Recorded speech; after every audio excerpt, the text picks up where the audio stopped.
poriadne to meraj. Jak to meráš? Však to máš opačne. Tak to nevidíš rýchlosť. To čo bolo? Robokoti, prenasledujte ho. Hej, pán vodič, to čo ste robili? Nič, sedeli sme v aute a sme narfali. Išli sme do Spiskej, do bordelu. A čo, dostali ste šmík? Čo dostali sme šmík? Ja som dremal v aute, len som zrazu cítil, že dačo. Dvakrát na strechu, my sme sedeli 4 v aute. Psovi nič, bez jetu. Pozrite na to auto.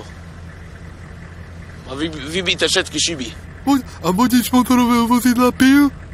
No nepil, ale už sadol do auta s 2,5 promilami.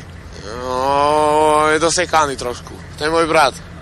2,5 promile, keď má, tak tej frajerina prejsť do Pšinský kopec. Nič mu není, otraz mozgu má. Ale v pohode.